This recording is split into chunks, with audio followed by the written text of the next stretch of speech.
எல்லாரும் வணங்க. அதான் கன்னியப்பன் பேசுறேன். இப்ப ஏன் அந்த கன்னியப்பன்ற அந்த ஒவ்வொரு மிஷினரி நிறைய வந்து மிஷினரி தயாரிச்சுக்கின்னு இப்ப நிறைய அந்த வீடரு இதெல்லாம் ஏன் நம்ம எடுத்துட்டு இப்ப வேலை செஞ்சுட்டு இருக்கோம்னா, உங்களுக்கே தெரியும் விவசாயியோட நிலைமை. இப்ப நம்ம பயிர் வைக்கும் போது நிலத்துல 65 ரூபாய் விற்கிற அரிசி கிலோ அந்த விவசாயத்தை பண்ணிட்டு அங்க ரேஷன் அரிசி சாப்பாடை கஞ்சி போட்ட கஞ்சியா சாப்பிட்டு இருப்பாரு. அதான் விவசாயியோட நிலைமை. விவசாயிகள் நிலைமைன்றது வந்து அதான் அப்படிதான் போயிட்டு இருக்கு.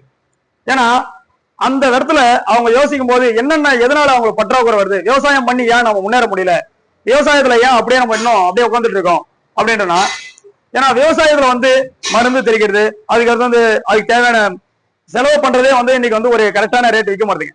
உங்களுக்கே தெரியும், ஒரு மூட்டை நெல் இன்னைக்கு 2000 ரூபாய் விற்குன்னா அதுல 1800 ரூபாய் செலவு பண்றாரு. அந்த 200 வந்து அவரோட கடைசியில கணக்கு போகும்போது அப்படிதான் வரும்.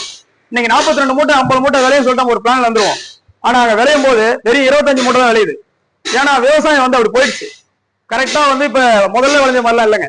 முதல்ல இப்ப நான் கூட விவசாயம் பண்ணேன், ஒரு ஏக்கர் 45 மூட்டை விளையும் அப்படின்ற ஒரு எய்ம்ல 5 ஏக்கர் நெல் நட்டு முடிஞ்ச வரைக்கும் செலவு கரெக்டா அதுக்கு தேவையான எல்லாத்தையும் பண்ணும், கரெக்டா விளையும் அப்படின்னு சொல்ற மைண்ட் செட்ல விளைச்சுன்னு இருப்போம். ஆனா ஆள் பற்றாக்குறை, ஆளை வச்சு வேலை செய்யறது, ஆளுக்கு என்ன தேவையான கூலி கொடுக்குறது, அதுக்கப்புறம் டிராக்டருக்கு உழவு ஓட்டுறது எல்லாத்தையும் கூட்டி கணக்கு போட்டு பார்க்கும்போது அந்த மூட்டை விளையும் போது ஒரு 25 மூட்டை தாங்க ஏக்கர் விளையும். அதுல கணக்கு கூட்டினா நம்மளுக்கு பின்னால பார்க்கும்போது லாஸ் தான் வரும். அதனால விவசாயிக்கு எதனால லாஸ் ஆகுது அப்படின்ற யோசிக்கும் போதுதான் ஒவ்வொரு மிஷினரி நம்ம புதுசா உருவாக்கும், விவசாயிக்கு தேவையான கொஞ்சம் ஈஸியா பண்ணும் அப்படின்ற ஒரு மைண்ட் செட்ல பண்ணிட்டு இருக்கோம்.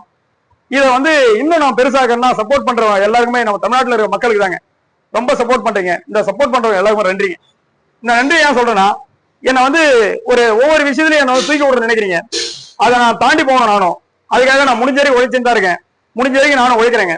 உங்க சப்போர்ட்ல நானும் இன்னும் பெருசா வளரணும் அப்படின்ற ஒரு ஆசீர்வாதத்தோட நான் வாழ்ந்துட்டு இருக்கேன். நன்றி, வணக்கங்க.